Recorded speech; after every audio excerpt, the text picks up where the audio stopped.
What up, Depth Chart? It's your boy, young broadcaster Jared Young, here on the set of the 2 Point Perspective with my co-host Miles on the mic, Miles Sweeney, Hello. for episode 49. And this week's episode is sponsored by us because it is officially our 1 year anniversary episode.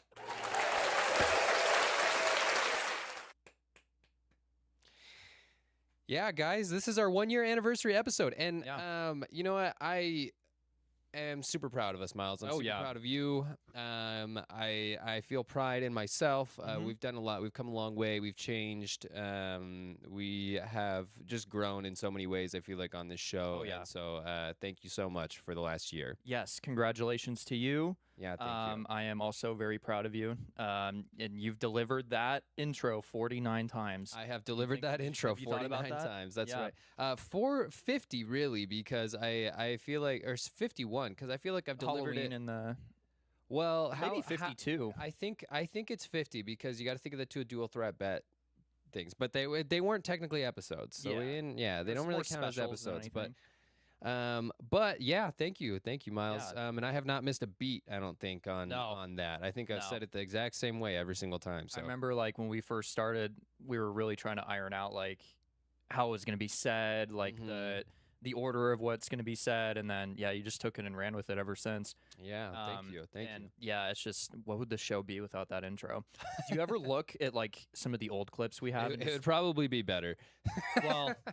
Well, no, don't be so modest. What were you gonna say? Do you ever look at the old clips and just, you can kind of see, like, how juvenile we were a little bit, or just, like, how raw we were? But you know what? I was actually talking to John about this. I had some plans to go back and look at some old clips and throw a little something together for us, but I just didn't. Montage? I didn't have the time, and this was kind of last minute. Otherwise, we probably would have done like a special or something. This week, but we didn't realize you and I were prepping yesterday, and I was like, yesterday. I think it's been a year since we started. And I went and I like checked, and technically today was the first day that I wrote my first pre-show notes, which means that tomorrow would have been a year since our first episode. Yeah. August 6th. And I will say, when we were on the phone yesterday, Jared, I was looking, and I was kind of looking through to see what I had available on my computer, and I saw the thumbnails for like the first episode I ever worked on you guys with was episode 4. And I saw the thumbnails for like those first 3 episodes, and my immediate thought was, what a glow up. Like from where it started with just the table that's now my production desk and like this small narrow field of view to what it is now is like, it's awesome. Yeah, it's very cool. We've done a lot of really cool stuff. So I'm really proud of all of us. Thank you, John, so much for all the work that you've put into the show. We wouldn't be where we're at without you, and without your guidance and your your assistance and fresh set of eyes. I was gonna put a little some together, but I just wasn't able to do it in time. So maybe next week, maybe in a couple weeks, maybe on John's 1 year with the show, then we'll figure something out. But last but not least, thank you guys for sticking around, watching, listening. Yeah, thank you to our viewers. If you guys have been here, if you've been day ones, we really do appreciate it. Yeah, let's give the viewers a round of applause. Yeah. Quite frankly. All right. Quite frankly. But and I want to give a special shout out real quick to 3 very specific people. I know there's lots of you out there that have supported us over the last year, and we really appreciate you. But I want to give a couple big shout outs to Marla, to Casey, and to your boy Ethan as well. Ethan, Ethan has really stuck around, and he's supported us through it all. So shout out to Ethan. Yeah, he's called multiple times, and then we got the Shoddy supporting, of course. So we really do appreciate it. Yeah. And so we are back to recording on Wednesdays, by the way. The NFL season is upon us, so lots of reasons to celebrate today, because the Dual Threat Bet is officially back. Dual Threat Bet Season 3 is on track to start this week. The NFL season also starts this week, preseason, right? Hall of Fame game, and we're really excited about that. So we got 3 big reasons to celebrate. And to kick that off, we're going to start it off with our dual threat bet. So Yes. this week is the Panthers versus the Cardinals, the Hall of Fame game. Some might call it the toilet bowl, but it is the Hall of Fame game, and it's time to break the crown back out. So let's And get the coin. And the coin. Yes. And the coin. Can't forget about the coin. Now, even if it is considered the toilet bowl, I've been fiending for some football, so I Yeah, would me take. too. And I think you and I have talked about like I would kill for like a shitty Jets Browns Thursday night game right about now, like just something to watch. Yeah, right. Yeah, just something to get excited about. Something Yeah. to set a reason to set my fantasy lineup. Yeah, you know what I exactly. mean? Something Mhm. like that. 'Cause And that's I- coming up soon too. Here's the other thing too. Those Thursday night games, all that tells me is that the weekend's right around the corner, man. Mhm. The weekend is here, and Yeah. so it makes going to work on Friday a lot harder, but Right. it really sets up for a good weekend. Mhm. So let's get the coin flipped here, Miles. As per the usual, Yes. 2 seasons running Mm-hmm. and a third on the way. Call it in the air. Heads. It was heads. There we go. All right. The magic's back. Alrighty. You ready? You ready for this? I hope so. All right. I really hope I pull the Carson back +7 touchdowns. I hope you lose. Should we discuss? We could discuss the punishment after you. Yeah, play, yeah, but yeah. I want to give a reminder. 'Cause Yeah. we talked about it last week. Alrighty. Oh, okay. I got Trey Benson +1 touchdown. I could see that happening. He's fallen off Yeah. the depth chart. I mean, these are going to be important reps for him because he's got Connor Algier and Love ahead of him. So Mm-hmm. he needs to show out or show himself to the door. It's gonna be really funny if Algier and Love get like all the carries or something like that. That's gonna be In this game, I saw that Love isn't playing. He's not going to okay, play. all right, Yeah. all right. And we Well, almost I considered mean, putting a bet in there for Algier is the number 1 right now, so I He can't is, yeah. imagine that he's gonna play any snaps. I mean, I'd be pretty Mhm. surprised. So Yeah. But so let's talk about the punishment here for a second. So the loser of this season's dual threat bet, we went a little big this season, and we have a potential big commitment on the line at the end of the season. So at the end of our season, which will be February 14th, right, the Super Bowl. Mhm. The next day, it opens up potential or the option to submit a video for qualification for the U.S. Hobby Horsing Championships. Yes. Now, the loser of the dual threat bet this season will have to put together a qualifier video Mm-hmm. and try to qualify You have to take it serious. for the U.S. champion. Yes, you Yeah. have to take it seriously. Why is it pointed at me? Why is it pointed at me? Championship in Michigan, Uh-huh. Brighton, Michigan. And we have decided that if the loser qualifies, we're all going to Michigan. And not only Yeah. that, but there is a couple other events that are like $5 to enter. Yeah. And so we'll also be entering in those events. But the qualification video is specifically for dressage. Mhm. And so I'm pretty excited to see Miles do a qualifying video for hobby horsing. Everybody and their mother thinks it's going to be me. I really hope that it is. Oh, I of course. just- Of course with you your, do. I'm sorry, with your long legs, I just think it would be so funny to like see you get up yeah. high, do a kick, you know? You did think say I run like a gazelle. Miles- I think Miles has a better chance of qualifying. I think so too. than Jared does. I think he's probably more limber than me. I just well, feel like I would he's have- got the nah. form. You know, you Yeah. Have you seen me gallop? Have you seen him walk, guys? Have we seen Miles walk? In the season 2 punishment, you were saying I'm like a gazelle. Yeah, I was. So- I was cheering you on. Yeah. I kept telling Some- you were a maybe- gazelle. Maybe there's something in my DNA that I think leads you me got to off be good at easy this. too with season 2, and I feel like I need some redemption for having to run the beer mile after season 1. I Mhm. feel like I need some redemption there because it just felt too easy. It felt too easy personally. Well, I maybe don't that's just blame you me, for that. Yeah. yeah. I mean, you did so well, and if I had to do that punishment, Mm-hmm. I would have been cooked. The only I I would mean have run so yeah. much. yeah, but we wouldn't have we didn't know and we would have never known before if it was going to be like I was going to do better at that opposed to like you having to do the Oh, I beer knew from mile, the so- jump that you were going to do better. Well, we've shot around before. Yeah. Yeah, we've shot around before. But let's get into some sports. So we're gonna kind of go back to a little bit of an old format that we Yeah. used to have. As the NFL season is coming around, that's gonna be the majority of our content. We'll still fit in some basketball stuff, especially if we see big trades, or other things come through, right? But the WFA season is done, the NBA season is done, Mhm. and right now it's football time, right? Yeah. So we're gonna go back to a little bit of an old format. We're not gonna be playing as many games as we normally have. We that was something else Miles and I talked about yesterday, is that we made it through like kind of the downtime Yeah. in sports, and Yeah. that in and of itself I feel like is an accomplishment. made 'cause it through the filled a sludge. lot of time We did. and a lot of content throughout that. But that it was time still period, fun, so. and like I still think we did a good job with all I that. think so too. Of having to shoehorn stuff in. So Yeah, absolutely.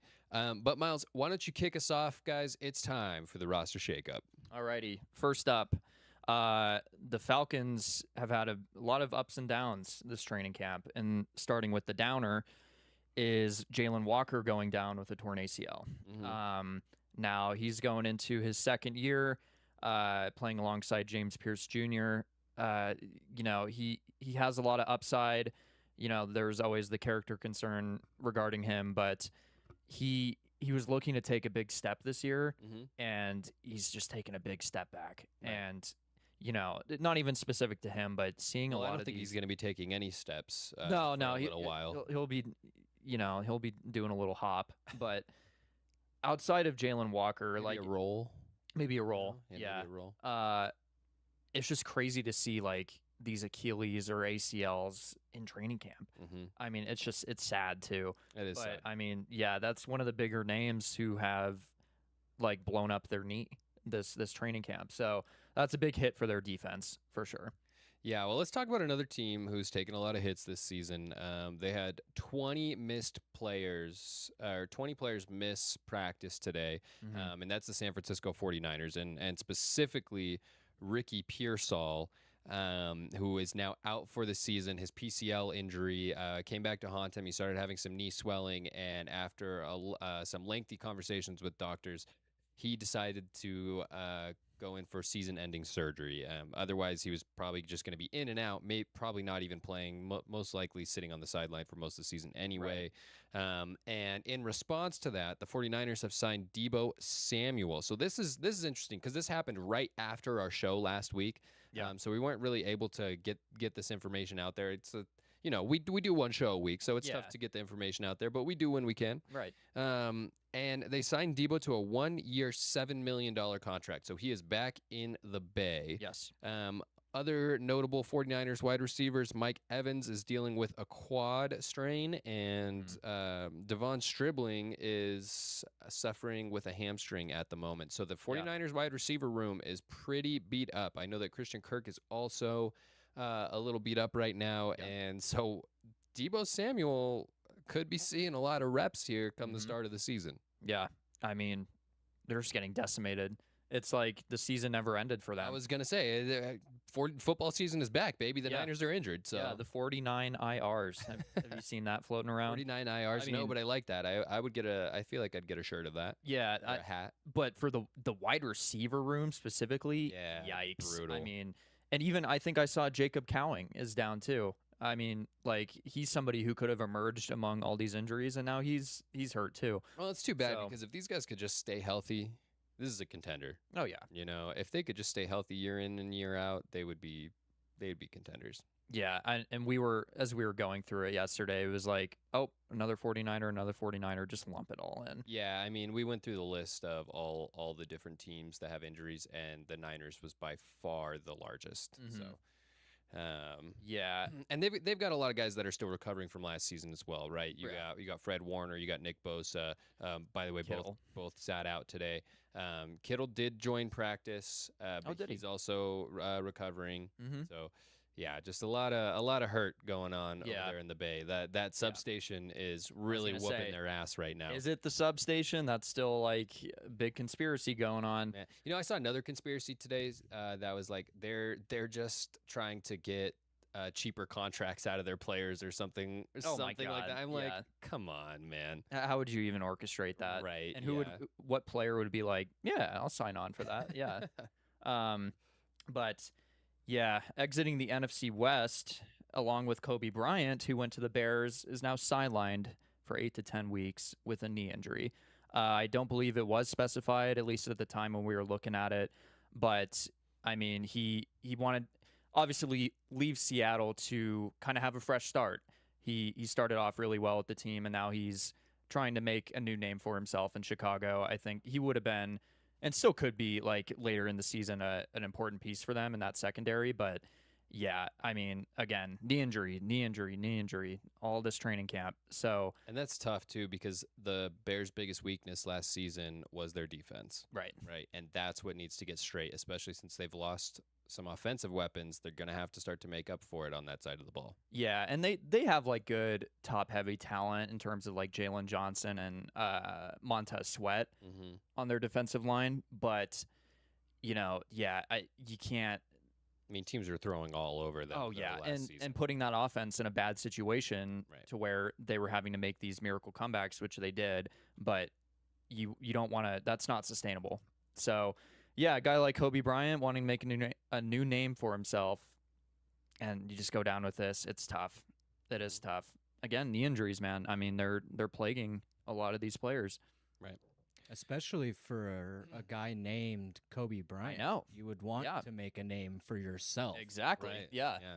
Yeah, because nobody's gonna think of Kobe Bryant, the football player, when you Right. see him or hear his name. So Coby though. By the Yeah, way, Coby. we'll give him a little bit of credit. he has the inferior spelling. Coby. Inferior spelling. I But have the spelling here, so I was just only barely prepared for Miles to say the name Kobe Bryant. Going back to the 49ers though, we got Jordan James expected to miss a little bit of time, running back for the 49ers. Mhm. Fractured rib after Fred Warner Oh yeah, man came up and punched the shit out of the ball and busted up got his some rib. Yeah. So Jordan James also going to miss some time, some more running back depth that the 49ers are going to be missing out on there. Yeah. I apologize. I forgot about that injury as well. No, it's okay. So I I had it jumped on in here. front of I you. had it on here actually after Kobe. Okay. So yeah, yeah. you're good. I forgot that list is still like ongoing. It's pretty endless. So Yeah, unfortunately, yeah. yeah. And here's some good news. Micah Parsons is eyeing a week 6 return for this season. Says that is a very realistic goal to come back week 6. And can you guess what team they play in week 6? Might be some tension there. Maybe he wants to get a little get back. Yeah, that's going to be against the Cowboys and Gonna be Jerry against- Jones over yep. there in Dallas. I hope that he comes back and tears Dallas to pieces. Mm-hmm. I really like Micah Parsons. I liked him even when he played for the Cowboys. You know, we're big Cowboys haters on this. Yeah, we are. on this show, and it's not even haters. We just like to clown on him. Yeah. But yeah, I mean, I hope the best for Micah Parsons. That was tough last season because that really, I think, started the decline of Green Bay's season, and Yes. it's gonna be. I don't think that they got stronger this offseason. So Well, I mean, yeah, and all that capital you trade for him too, and now you're gonna have to worry: is he gonna be the same? right, You know, because that's not a typical injury for you to just bounce back from, at least like in a timely manner, and to show you can be as efficient. And he could still be just as efficient, if not better, but Can I way ask you more a question question? marks. Yeah. do you think LaFleur is on the hot seat this season? Yes. Okay. Yeah. All right. That's all I needed. I think he is. There was even like a bit of traction this offseason that he could be let go. And I Mhm. was praying for that. I was praying for it. But yeah, same with Todd Bowles, like we talked Yeah. about last week. I Right. think if they are first round exits, you need to have a tough conversation about it. And I think I don't know if they're gonna make the playoffs. you don't think so? You know, Chicago's on the rise. Yeah. And Detroit this is their season to make their mark. Mhm. I think that they are also in a position where they're in a hot seat, and I think that they're built better than Green Bay is. I still just wonder about that wide receiver room.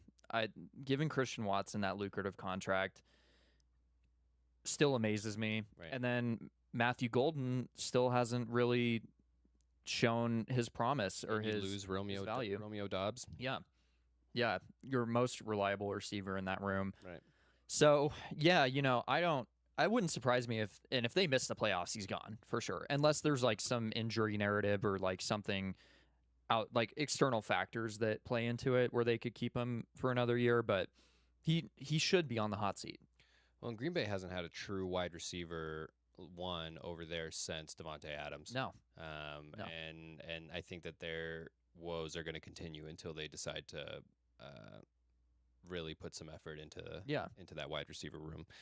But next on our list, Bijan Robinson signs a 3-year, $75 million contract. Highest paid running back in NFL history. The man reset the market. He did. And Yeah. now rumors are swirling that Jahmyr Gibbs is next. Could we Should be. see $100 million for 3 years for Jahmyr Gibbs?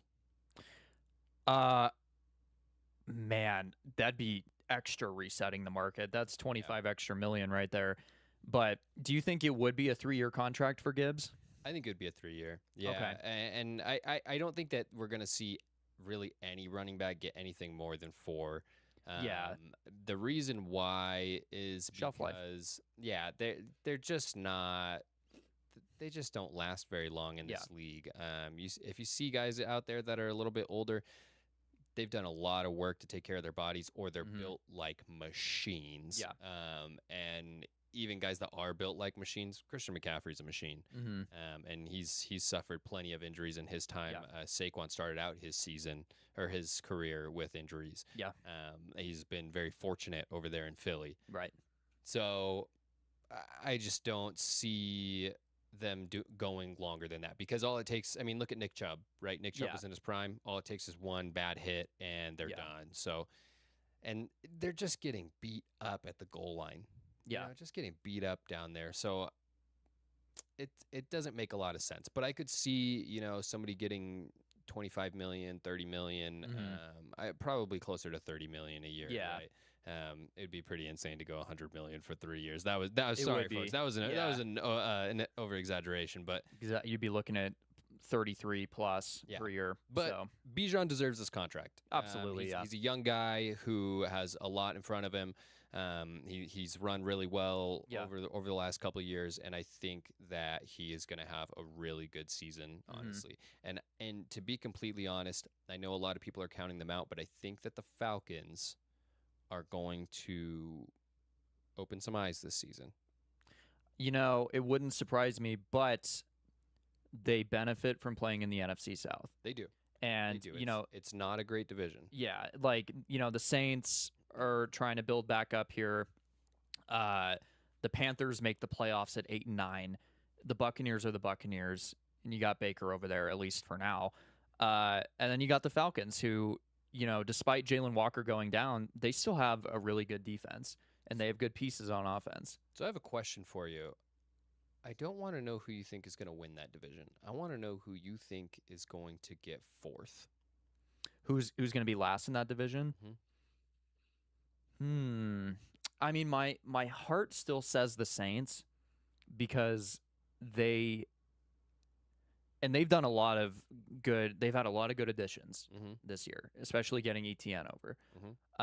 You still want to see what you have in Tyler Shuck, And they're young. Yeah, and I think Kellen Moore is a serviceable coach. I think it really just boils down to the quarterback position, and I don't think Tyler Shuck is a slouch. But in terms of Bryce Young and Baker Mayfield having a bit more of a pedigree, and like the Michael Penix Tua thing, we still don't really know. I'm gonna give the edge to Tua, of course, in that quarterback room, because Penix has been a disaster. But yeah, my heart says the Saints, but I honestly, Jared, I could see any of these teams being last, and I could see any of them being first. It's just such a weird division. I'm really nervous for the Bucs. Me too. I'm very nervous for the Buccaneers this season. I don't think that they've done enough in the offseason. It sounds like they're having front office issues. Yep. They're having a lot of contract issues. Yep. They're not putting money where they need to. Mhm. And frankly, and we've talked about this, have not been impressed with Todd Bowles. No. the last thing you want to do is piss off your starting quarterback, and they've already done that this Yeah. season. So you've got players that are requesting trades Mhm. that have been with your team for their entire careers almost, Yeah. and so we'll see. I think that the Bucks are going to be one to keep an eye on, and I am really curious to see what kind of fantasy production that the Buccaneers have been very reliable for fantasy over the last few years. Yeah. They've just had a lot of really good offensive weapons, Mm-hmm. and they've been able to feed those mouths. And I'm wondering what kind of impact this offseason is going to have on that. Right. So, Yeah, I mean, but Baker could still go out there with, his hair on fire, trying to prove the front office wrong, Right. by dealing him a dirty hand here. and I think Baker's a good quarterback, and I think if he goes out there and he does have a good season, he should request a trade. I would agree. Yeah. Yeah, go somewhere else Yeah. because you weren't valued at the start, and What more does he have to do to prove himself? I mean, he literally Poor guy, man. came there as a forgotten quarterback. Hmm. He'd been kicked down the road, and he comes back and literally revitalizes that franchise Hmm. and plays really well. So I agree. I don't know what else Baker really has to prove. So if he plays well, I would get out of there. Yeah, because somebody's going to throw the bag at that guy for sure. Who do you got next on your list? Next up, speaking of throwing the bag, Zay Flowers gets 4 years, 140 million, with 108 guaranteed. We talked about the the running back market being reset. Hmm. This wide receiver market has been reset Yes. since Alec Pierce, Romeo Dobbs, Christian Watson. These guys are, and Zay Flowers is a good receiver. I would say he's the Yes, best of yes. those guys who have been re-signed. But Still feel like this is an overpay. Yeah. But I do think that Zay Flowers is a good receiver. Mhm. I think that he deserved a new contract. he did. And he's been super serviceable and very reliable for Lamar Jackson and the Ravens. Yeah, absolutely. So he deserved it by far the Yeah. most out of a lot of these guys. But again, I mean, when these, I don't want to say more middling tier guys, but players who haven't had the most production are getting these big contracts, then if you're looking at your roster and you got a good wide receiver who has had more production, you're kind of like, oh shit. But then you need to jump the gun and sign them right like that Mm-hmm. because it's just Well, going to keep and getting worse. And those contract negotiations are not good for the locker room. No. Yeah, they're No. not good for the locker room 'Cause they can So if lead you to keep that holdouts. quiet and Yeah. Mhm. So, but I mean, good for him. I mean, I'm never gonna poo-poo a guy getting his money because that's the absolutely. market. Like, you should demand the market. So, All right. Next on our list, we got Makai Lemon, rookie over in Philadelphia. This is a guy that we talked about a couple weeks ago. I had him in my in a sleeper spot for fantasy, and he was a guy that I was willing to take a risk on. But we're already seeing one of the downsides that we also talked about a couple weeks ago when we did our draft. He is missing practice due to a hamstring injury, and these injuries are have been the biggest concern. And we've talked about the fact that Philly is not good at drafting wide receivers. And so now that he's been injured, he's going to have a lot to prove to come into this season. And I am a little bit more hesitant about drafting him because this feels like a risk now. right. Yeah. And it's going to shoot Devontae Smith's stock up in terms of his draft placement, So, yeah, it's just, again, like these rookies staying healthy is one of, if not the most important thing for them. Because if you're going to be losing out on reps, that's only going to affect your production. It's so interesting, too, to see these wide receivers come into the league as rookies because they're physically not built for it. Mm-hmm. They're not built for It's it. a completely different game. College does not physically build these guys for the NFL. And that is so interesting to me because you see them in their sophomore seasons. Like, take, for example, I sent you like a before and after, a rookie and then a sophomore season of Travis Hunter. That's who it was, Travis Hunter. And his rookie picture, he's just this skinny little he looks like me, Mhm. And then you see him this season, and he is massive. Yeah. And if they can make it to that sophomore season without getting injured, Yeah. that is what these guys become, and they have to, because Right. otherwise they can't stand the hits that they're taking in the league. Right. And I wish that college would do a little bit better job physically building these guys and working on their physique, Mm-hmm. and teaching them how to take care of their bodies a little bit better, so that when they come into the league, they don't have to ruin their careers Right. in training camp. Right. Marv is another good example of that. I mean, he shot right up there. He put on a lot of muscle, and like, not everyone's going to be a Devontae Smith where you could trot out there at like 160, 170 pounds, and he's a skinny guy, Yeah. but he's still productive, and like he's been in this league for a handful of years, and it doesn't seem to be bothering him, but that's the minority. Like he's not. I agree. Like a lot of these guys need to put on that weight, Yeah. and prepare themselves for that, because a lot of these wide receiver ones, you're going across the middle of the field and you're going to get blown up. Yep. By Especially if you got a linebackers, young quarterback. safeties. Yeah, If you're a good wide receiver, you're going to get taken high. You're going to have Yeah. a young quarterback probably at Yep. the same time. Might not be a very good situation. yeah. Get ready for the hospital balls. Yeah, no kidding. But yeah, I mean that just sucks for Mekhi Lemon, because he could have gotten a stranglehold on that position that AJ Brown left behind for him. Right. So, anyways, What else you got? I don't like this. You don't like this. Anthony Aaron Donald. Anthony Davis. Aaron Donald was seen multiple times, but most recently he was seen working out at the Rams facility.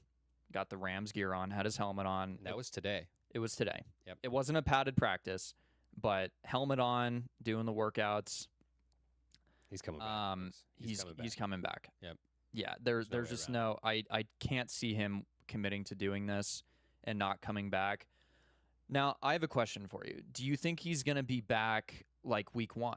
No, I think he's going to come back, give it some time to like breathe and see where the Rams are at, and see if it's worth it to him to come back for that push. Earliest return, week 6. Yeah, I would say around latest like return, deadline. week. I don't know. Latest return, week 15. If You you're, think that late?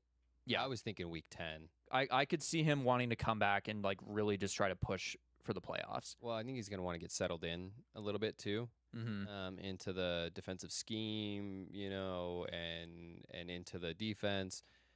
Maybe build a little bit of chemistry with those guys. I could see him coming back a little bit earlier Mm-hmm. than week 15. That seems late to me. We're talking about Aaron Donald here, though. I mean, I guess you're right. I mean, this is a guy that takes care of his body. If you've Yeah. ever seen his workout videos, they're impressive. they are. Yeah, it's pretty incredible to see him work out. And these guys talk about it like, I think, who was it, Jared Verse, that went and worked out with him Mhm. once or something like that. And he's like, I had to sneak out. He's like, I had to leave. Yeah. Yeah. And he's not like, fun. I was exhausted. And then I turned to him and he told me it was just a warm up. my But yeah, God, yeah. Aaron Donald's a guy that likes to work out hard, and he takes care of his body. So Yeah. No, he'll be ready to come back whenever it is he wants to come back. Mhm. But I do agree, like easing yourself back into the scheme and getting the chemistry with a guy like, I don't know, Myles Garrett. Well, even if he doesn't play, like just getting back on the sideline or Yeah. something like that, I could see that. But I mean, he's gonna go in there and get double teamed, triple teamed anyway. Even with Myles Garrett, That On- is an on- offensive line's on the edge? nightmare. yeah, You're gonna have to settle for who are you gonna leave 1-on-1, or are you gonna commit to doubling both of these guys and I think- relying on I a think running you're gonna have back to and your you're gonna have to play a tight end, Yeah. and probably a 2-back. yeah for chipping and Yep. just like to have that extra protection, because it's a nightmare. Yep. For sure. Absolutely. It's a nightmare for us. I don't want to watch that. All right. And finally, on our roster shakeup, we got Stephon Diggs. He signed a 1-year, $12 million contract with the Commanders. And I Yeah. think that we can all blow a sigh of relief Mm-hmm. that Brandon Ayuk will not be a Commander. Yeah. I'm happy about this Yeah. because I don't think he deserves it. And Stephon Diggs is going to be super serviceable over there for Jaden Daniels. I think so too. Yeah. Playing alongside Terry McLaurin, I mean, you can't be mad at that. Now, Stephon Diggs is a man of many problems as well. Yes, he is. He has his own But issues. Brandon Ayuk is like, when it comes to a man with issues, he might as well be Jesus. Like he like I don't think you'll ever be able to top a guy like Brandon Ayuk. Did you just compare Brandon Ayuk to Jesus? Not comparing them, but in terms of like in a universe where men have problems, Brandon Ayuk should be like otherworldly, like somebody that those guys can worship. You know, 'Cause he's unbeatable. I just wonder, like, he can't go back to the Bay. He can't. Well, There's a warrant out for his arrest. But did you see that he's kind of like, after they signed Debo, he posted something to his story like, "Oh, like, we're yeah, talking about a reunion or He's something." like, you want to see a real reunion? Yeah. It's like San Fran want to see a real reunion. Yeah. But I think he was Who knows? talking about Jaden Daniels. I think could that's, be, yeah. I think that's what he was talking about. I don't think he was talking about coming back to San Fran. Yeah. Because even if he wanted to come back, they're not taking him. They Yeah. don't want him back. And like this news dropped today about Stephon Diggs, so has he posted something? I feel like we would have seen it. He posted something today already. We already know. Okay. But it was something stupid. It was like him dancing. He's like, these are the touchdowns you're gonna see, or he's like, the dances you're gonna see this season in the end zone or something. And he's like doing like a touchdown dance. That's cute. That's cute. He thinks he's gonna be catching balls this season. Yeah. But that finishes up our roster shakeup. Let's move on to another one of our older segments. This is a fun one though, and this is our weekly wild card. Mm-hmm. Yeah, bringing it back. Yep. And we Now- both have Aaron Rodgers. Yeah, of course. Weekly wild cards this week. Yeah, what a polarizing figure as well. So worth talking about. Do you want to run yours first? And Yeah, then- because okay. mine isn't nearly as like meat and potatoey as yours. Okay. But for like those of you who don't really know, Aaron Rodgers is a very, I don't want to say problematic, but he's a very polarizing character with some of the stuff he has said. Controversial. Thank you, John. Yeah. Now and stuff like that goes into like what Jared's going to talk about. He before this had like no relations with his family. Ties were cut. I believe his brother was like on The Bachelorette, or he was the Bachelor or something like that. And like that was a storyline too. No communication. His parents, won't even talk to them. But recently he met up with them and they had a grand old time. They were posting on social media. I'm sure Aaron Rodgers wanted that to be seen. Pictures of his mom, his entire family, and trying to kind of clear that image. And he went on to the Pat McAfee show, which is where I'll transition to you, where he said many a things. But one of the things he said was in a long tangent about something else. And he said, and now I'm like good with my family, blah, blah, blah. Like, what are they going to say now? Trying to kind of push back against his haters and the narrative surrounding him. And, it's like, dude, you do this to yourself. Like, why are you acting like you're a victim in this? Is it just me, or does it feel kind of scummy to anybody else that he's leveraging like a good relationship with his family to like gotcha the community? Well, now before you decide how scummy Aaron Rodgers is, why don't we just listen to the clip Yeah. here, his comments on the Pat McAfee show, and then let's talk about that and talk about how scummy you think Aaron Rodgers might actually be. How do you kind of view this year versus maybe the years of the past? I'm going to plead the fifth. Okay. Okay. Like Gotta that. love that guy. Like that absolute coward, Tony Fauci. Absolute coward. Yeah. Hey, it's back, Are baby. you kidding me? Yeah. 111 You got a times. pardon and you're in front and you pleaded over 100 times Yeah. at the White House. What are you scared of, Tony? Yeah. I thought you were the science. Yeah. Yeah. I thought you were I am science, and you get up there and you can't answer a question. Yeah. What are we it, doing? baby. And how much time did the network spend at that? How much time did they spend on my responses every week, on my vaccination status, on Taylor and Travis's wedding? Yeah! Did they do even a minute? Did they do even a minute on Tony Fauci? What are they going to say about me now? Now you can't talk about the COVID stuff because obviously it was made, in a lab in China. That's like not even questionable anymore. Tony Fauci is an absolute criminal. I'm on good terms with my family. I'm on good terms with my family. What are you going to say now? What are you going to say now? I want to let you know, it's been a fun ride for you, I would assume, over the last couple. It's been a great life and a great career. And it's nice to be sitting on this side now, especially after that coward played the fifth over 100 times. Okay. I thought you had a part in there, Tony. Why couldn't you answer one question the entire time? So yeah, there's Aaron Rodgers doing his thing. Yeah. Putting his opinion out there. And as we all know, Aaron Rodgers is a very reliable source. Obviously, he is one of the top scientists in America. I can't believe I never knew that. I mean, most trusted man on the planet. And we should obviously take everything that Aaron Rodgers says very seriously. Yeah. This is a very dire situation. It is. Right? Obviously, there is this should be top priority over any other thing that could possibly be going on in our country right now. Yeah. And if you have any questions or concerns about Aaron Rodgers, just remember he's a family man. So, and I'm who hates sure a he would family man? love to answer those for you with all of his backed up sources. Yes. So you guys decide on your opinion on Aaron Rodgers and his comments, because again, obviously they're very true. Very true. Yes. Quite These are frankly. very true comments. There's never been comments this true. Yes. There's never been anybody as smart as Aaron Rodgers. Maybe one man. We don't have to Maybe say one his man, name. yeah. But they're, I think he's still bitter about not getting the Jeopardy host position. Oh, you know what? That's a good point, John. maybe that's why he talks so much. Yeah. He's like, hey, look at this. I can do it. I can do this. Yeah, well, Yeah. I heard a rumor that the reason that he didn't get the position was because he couldn't pronounce Liechtenstein. Yeah, a lot of hits to the head will do that to you. I heard he kept saying lick these nuts or something. Yeah. Yeah, it was really weird. Yeah.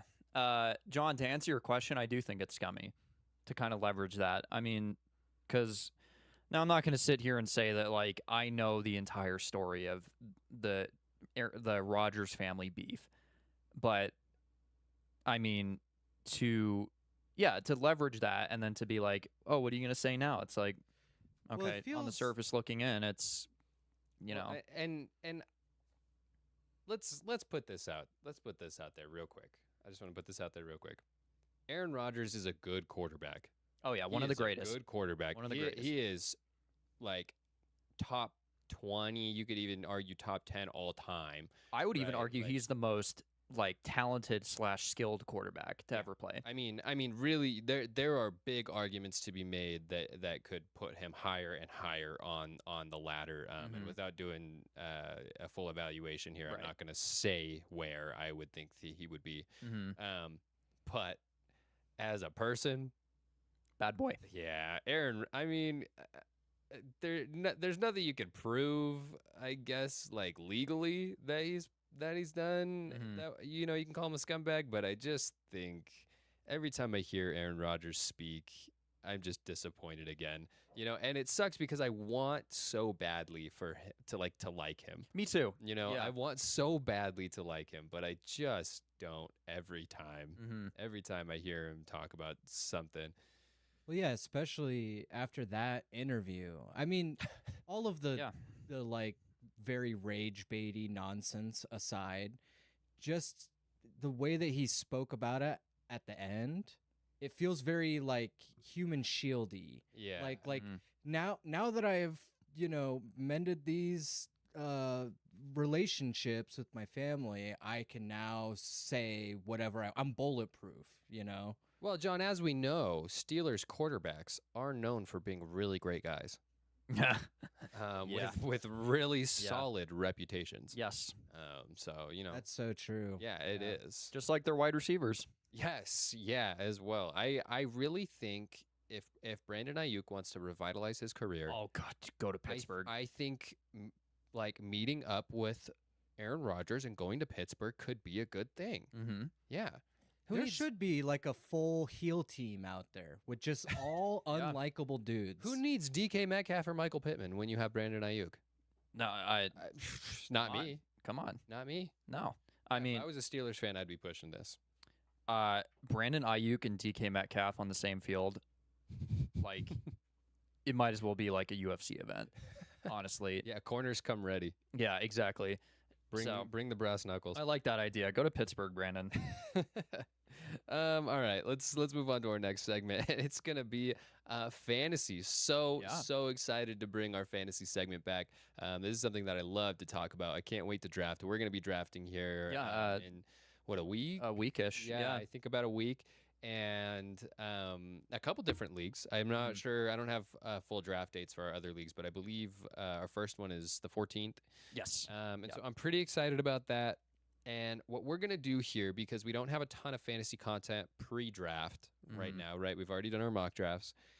We are going to talk about a couple different subjects. So our first round pick, our sleeper pick, our late round gem, and the perceived bust.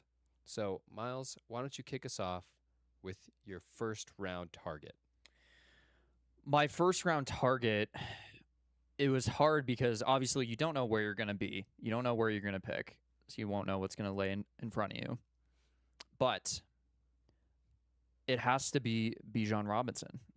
I mean, he had such a great year last year, signs this contract. He's going to be in an offense that is really going to benefit a running back from Kevin Stefanski. That is a run and gun offense. So he's going to be toting the rock a lot.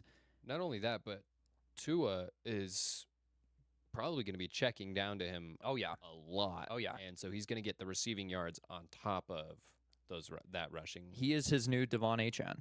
So I expect another close to, if not over 2,000 scrimmage yard season.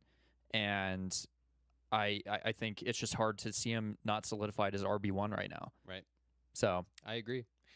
So on my list, I think, something that we talked about when we did our mock drafts was that it's really important to target running backs early. Yes.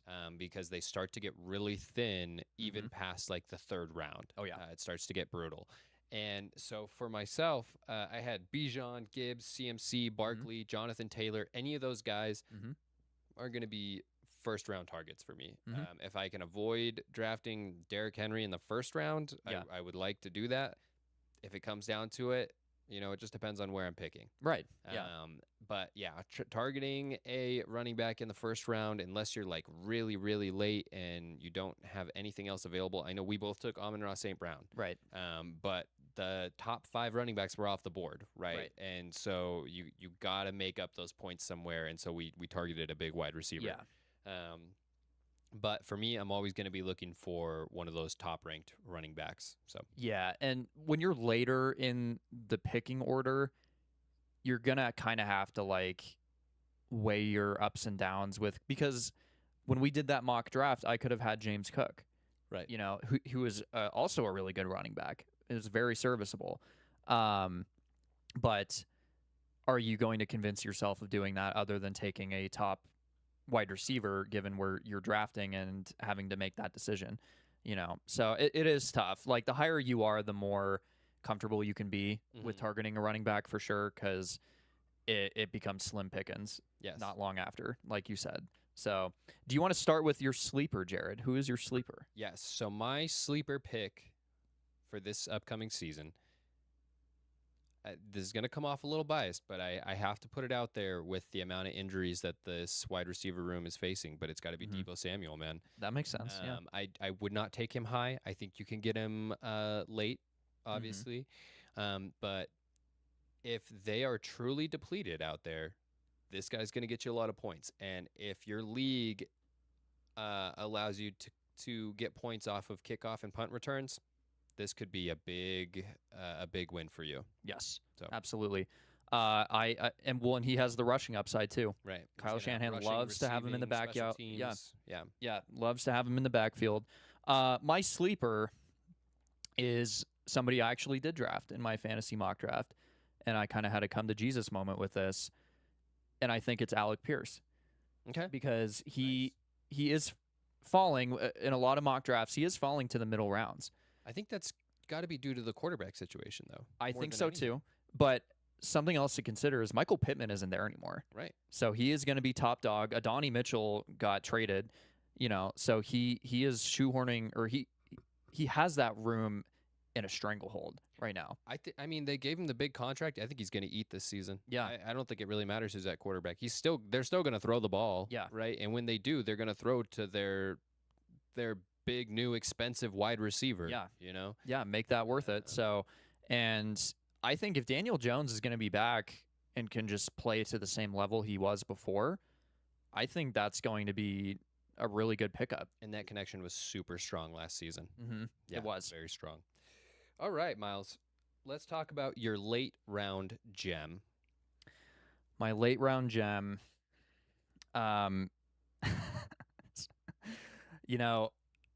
I was thinking I want to go quarterback here. Okay. Interesting. And I really think despite, and it's kind of hard with the vague late round term or gem, we don't know who it's going to be. But my heart is kind of laying with Kyler Murray right now. It's kind of laying with Kyler Murray. I think if he can. No way, dude. No way, what? That he could be a gem, or you don't think he could fall that far? Here's my rationale. Kevin O'Connell is going to be the most effective and efficient offense he's ever going to run since being in the league. Now, if he obviously, you got to get the ball to Justin Jefferson and Jordan Addison and these guys. And I just don't see a world where he's not going to be the starter until he gets hurt.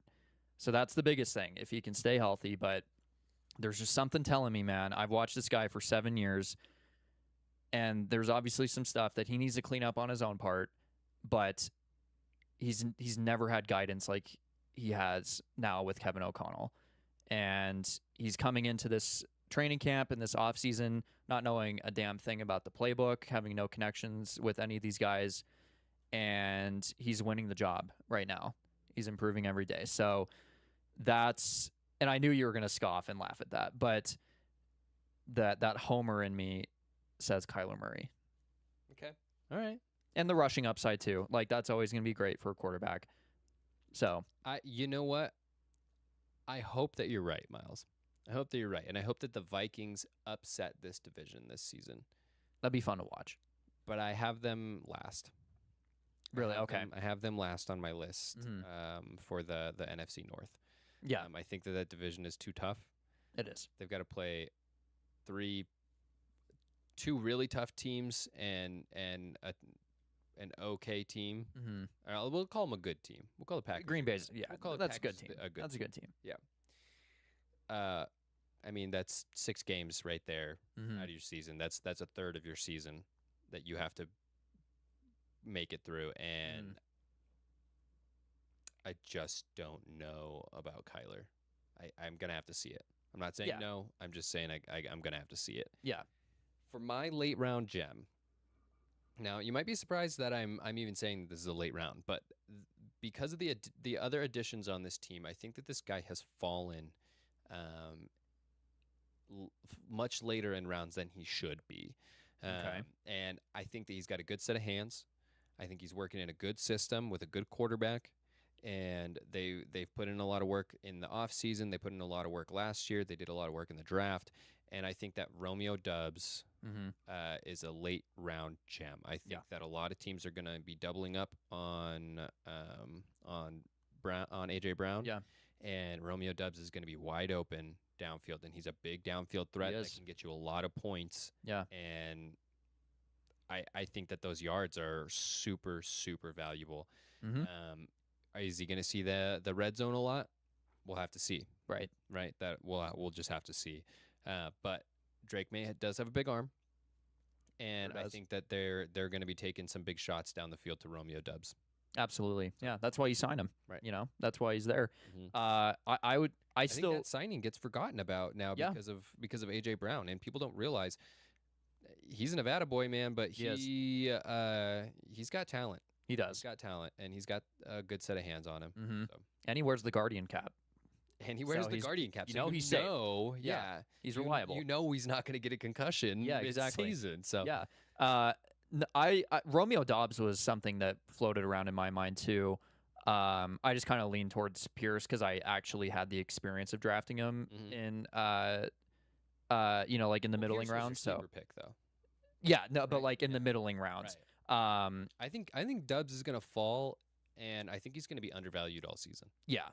And some of the mocks I've ran, like Romeo Dobbs is, not that late.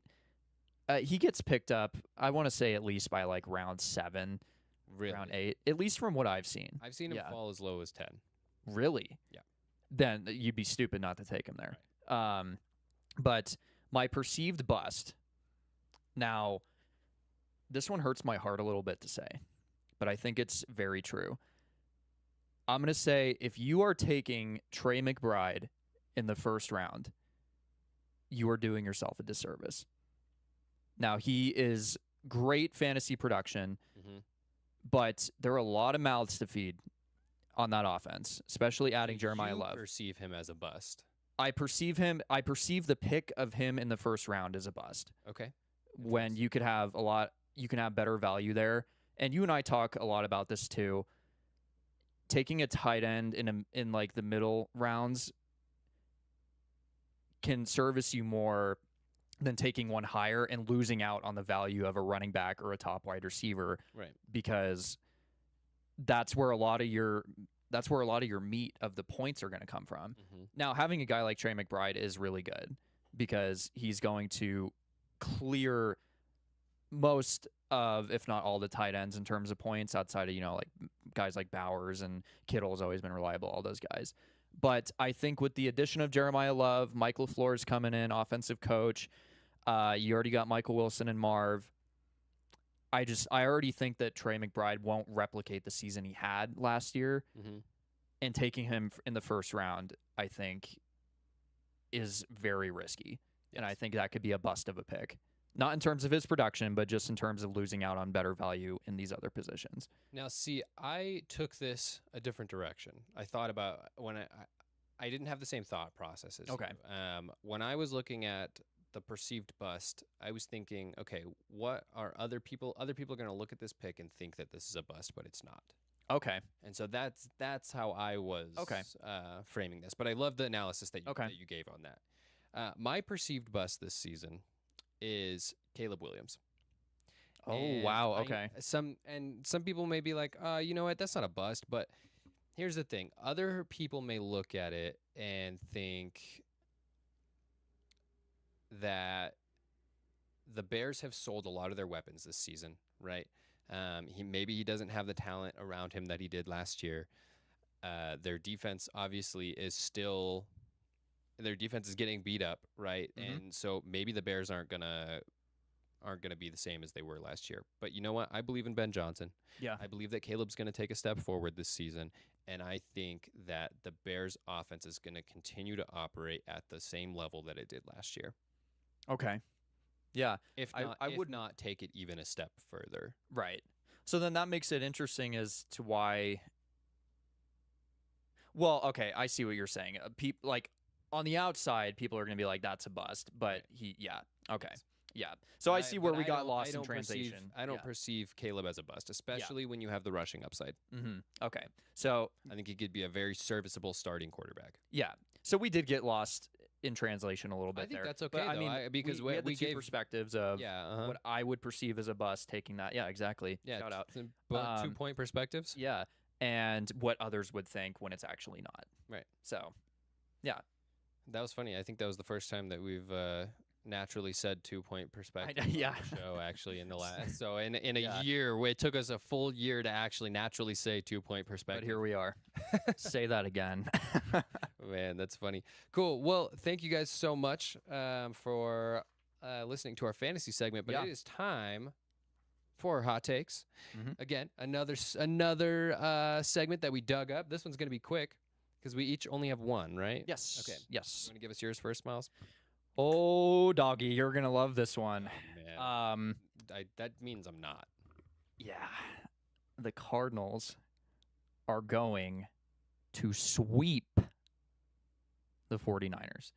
Now, here's my rationale. They play them in week 3, I believe. Okay. So early on in the season, if the injury bug is still hindering the Niners, maybe the Cardinals could go into Santa Clara and steal a game. Mhm. That's really where it all boils down to. But I believe the Cardinals play the Niners the last game of the season. Mm. So if the Niners are already in the playoffs, not going to play their starters, I think the Cardinals could beat them in that finale. Mainly because of the 49ers having way higher expectations and they could be in the playoffs, rest their starters, all that. So it really hinges on if the Cardinals can go into Santa Clara early in the season and steal a game. Now, Jared, how if you had to rate it, how hot would you say that take is? Like, is that like final dab hot, or are we kind of like Good reference, in the yeah. middle somewhere? When Miles first said it, I was like, you're just You thought I was fucking with you? you're just teasing me. But I actually like your rationale. Mm-hmm. I don't think they're gonna win week 3. Mm-hmm. That's not happening. I would be very surprised to see Carson Beck trot out there and beat the 49ers. That would be like the with second coming of Jesus. Atrocious offense that they have. And frankly, Miles, you're lucky that I didn't give John the clip of their offense in training camp from this last week, because Oh, it's this been would have bad. been Yeah, a it's been bad. beautiful time Yeah, to run that. it's been bad. There's no shot that they're winning week 3. Now, I liked what you said though about week 18? The last game of the season, Yeah. yeah. That one is a maybe. I'm going to be really honest with you, Miles. The Cardinals are really going to have to impress me this season to even come to that, because I think that we could probably put our practice squad out there and beat up on the Cardinals. Do you really believe that? I The really- practice squad? Dude, they are looking so bad. So not even Mac They're Jones looking starting that game. so bad. Who's your third string quarterback? Dude, Mac Jones has looked like shit Has he really? in training camp. Yeah, he's not looked good. I can't think of who the third stringer is, but he was taking some first string reps. Oh, really? Yeah, Wow. yeah, just to mix it up a little bit for Purdy, but Mm-hmm. but Mac Jones has not had a good camp, and so I don't know, my man. I don't know. I do not believe in the Cardinals at all. Which is really disappointing, because I Yeah. think that they really do have some good playmakers over there. Yeah. And I would love to see the Cardinals just beat the shit out of the Rams and the Seahawks. Oh my God. But I Yeah. just don't think it's going to happen. It's not going to happen, no. Yeah. But I think, Who knows how injured we are by the end of the yeah, season, that's too, what, right? and that's what really like. Here's the other thing. If the Niners do get beat up, they're going to be right up to that week 18 trying to make it in. need to win that and game, yeah. so the Cardinals might get the shit kicked out of them in week 18. It really Maybe. depends on the scenario. Yeah. It really depends on the scenario. That's where I was trying to come from. This is very scenario based. Maybe Kyle of- Shanahan just sells his soul every season to be like, all right, we'll lose to the Cardinals. We'll let the Cardinals sweep us as Yeah. long as we can go to the Super Bowl. Yes. Yes. Like Be I just said, get me to the NFC Championship game, and I'll let the Cardinals sweep us. and I'll take it. I'll take it. Man, I need wins like I need air. What was I saying to you yesterday? You said that to me yesterday. I sent you something hilarious. I don't remember what it was. It was something. I was just shitting on the Cardinals again, and you're like, "I need wins like I need air," and I think I responded to you with suffocate. Oh yeah. I It's think, like, that's die. what I said to you. Uh-huh. Oh no, this is what happened. I said something and I was like, "Come on, you got to have some hope for me here, man." And you were like, "Suffocate, die." And I don't think that's what I said. I think I was You know making what, a joke. I can Yeah, go you know back. what? Bring up Yeah, let's bring up the messages, because Miles. we're not going to do he said she said bring here. up the messages. Okay. So Now we need receipts. okay, so you sent me that Jeremiah Love is listed as the team's running back 2 on the Mhm. depth chart. Right.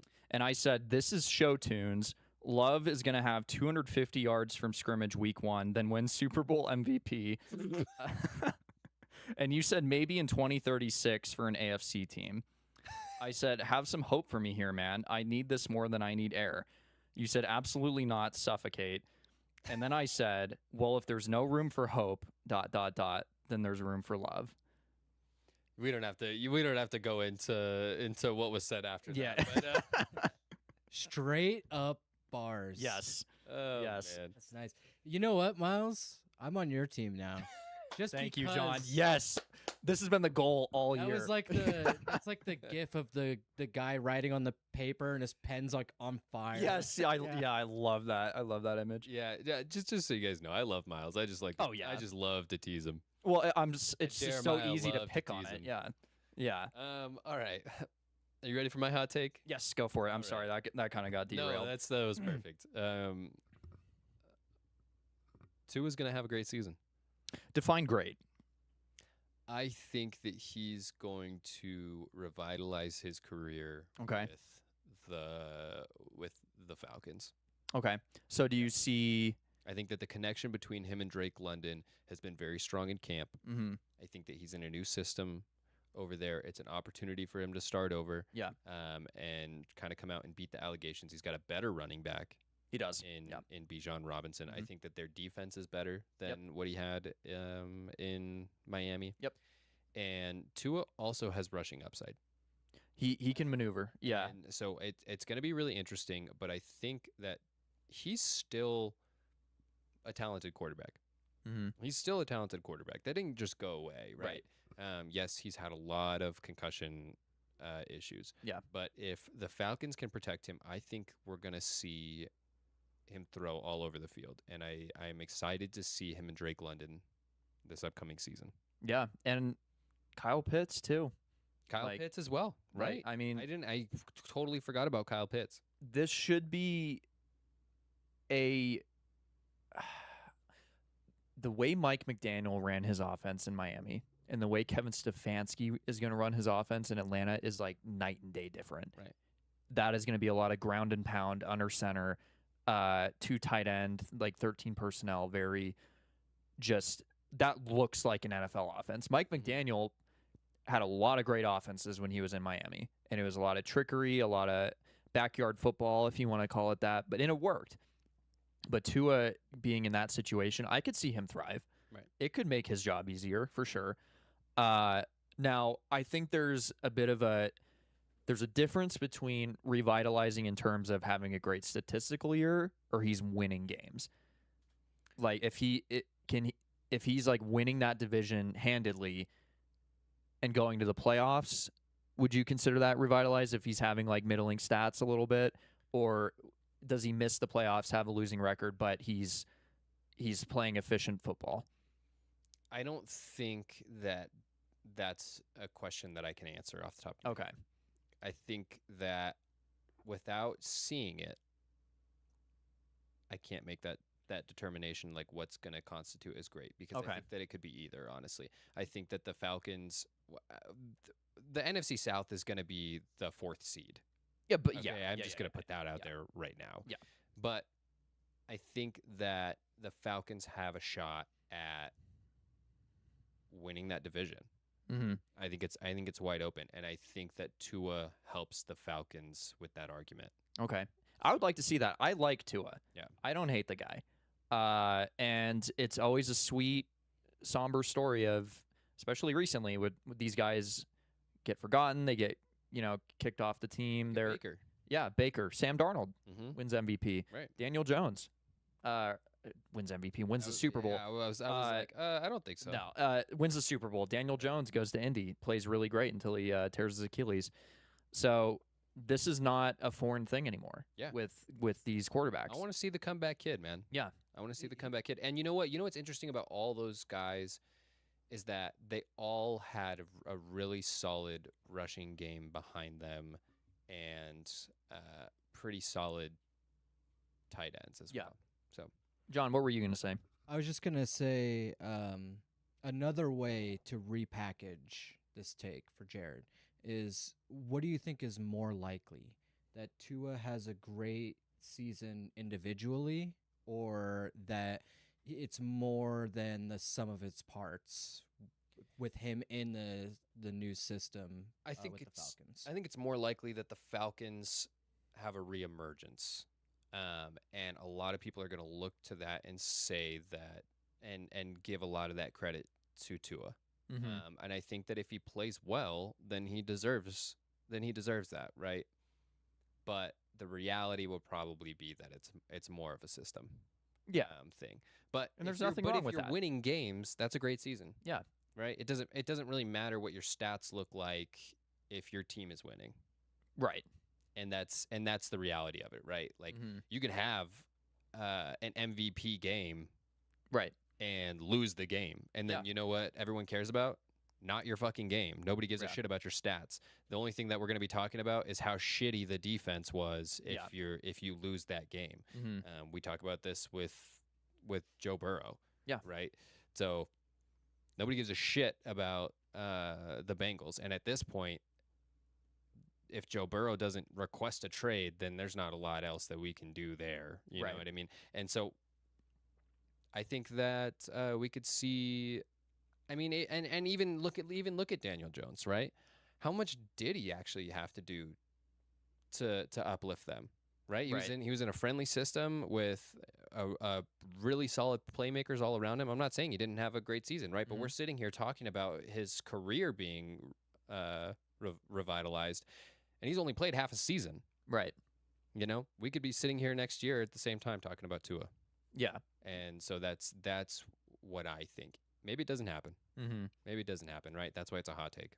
Well, and like going back to Daniel Jones for like the sum of its parts argument, that dude won a playoff game in New York where he threw 19 touchdowns that year Mhm. or somewhere around there. Like very not like a high volume performance by a quarterback through the regular season, but he still won a playoff game. Right. He had them at a winning record. And what did he have in both of his scenarios where he was playing well, right? In both New York and in Indy. He had Saquon Saquon and Jonathan Taylor. Yeah. Taylor. Yeah. Right? Mm-hmm. I'm just saying, man, if your offense is revolving around that run game, you're gonna see success from your quarterback. Mm-hmm. That's why we see Jalen Hurts have a lot of the success that he has, because Mhm. people have to plan for that. Yeah. And so that's my thought. That's my thoughts. That's my hot take. I like that hot take. Yep. I like it. Thanks. Yeah. Thanks for entertaining it. Much more than I entertained yours. Yeah, you know what? That's you live and you learn. That's how it goes. All right. Finally, I guess not finally. Actually, we kind of got two more. But we're gonna move on to our predictions for this upcoming week. Yeah. And starting next week, we'll have more games, obviously, right? And this Yes. list will get a little bit longer. But predictions for this week, we've got Carolina versus Arizona for the Hall of Fame game, and this is preseason. Again, it's the toilet bowl. It doesn't really matter. There's not matters gonna to me. Yeah, I know it matters just to Miles. None of the starters are really going to be out there or playing super hard. You know, they're not going to get a lot of snaps. Yeah. But Miles, what do you think? I think this will be low scoring. And I think the better team is going to win. So Carolina is going to take this one. Carolina is going to score 17 points to the Cardinals 20 and lose that game. Really? Yeah. Wow. Okay. Yeah. Carson Beck is going to throw some fucking piss missiles out there and score. He's going to score 3 first half touchdowns. There's going to be a missed PAT, and then Keaton Slovis is going to come in and shit down his leg. But at that point, I won't care because Carson Beck is going to show that the beckoning is here. All right. Well, I don't think the Cardinals are going to score 20. I don't think they're putting up 20. Okay. But I could see them winning this game. Okay. Yeah, I could see them winning this game. I don't think Carolina's going to put a lot of stock into this game, and I don't think No. they're, you know what I mean? Like, they're really going to want to see what kind of talent they have, and I also think Arizona's going to win this game. I could take this coin right now and flip it, and That could it would be- determine it would be everything. the same chance. Yeah. So I'm going to take Arizona. Okay. Jared right now is tightening the spike harness underneath his shirt Mm-hmm. to punish himself for Mhm. saying such a blasphemous thing. Yeah. But I mean, you hate the Cardinals the least in that division. I do. So, Yeah, yeah. they are my most favorite team not named the 49ers in the NFC West. and I'll take it. Yep. That warms my heart. You know what else warmed my heart was when you told me that you rooted for them in the Super Bowl. Yeah, Against I the did. Steelers, yeah. Well, it's I'm not a Steelers fan Yeah. by any means. I'm an NFC guy. Mhm. Hate the Steelers. Yeah. Not a big Ben Roethlisberger fan. Nope. For sure. Nope. I hate that you dude. know, and I felt the same disappointment that I think. Well, probably not the same, but I felt the disappointment for the first time ever, thinking that I'm just being even a little bit of a Cardinals fan. So we share that bond a little bit. Yeah. Miles. Well, and you know what? It's come full circle because Larry Fitzgerald will be inducted into the Hall of Fame tomorrow, and I'm probably going to cry because I miss that guy, and he means a lot to me.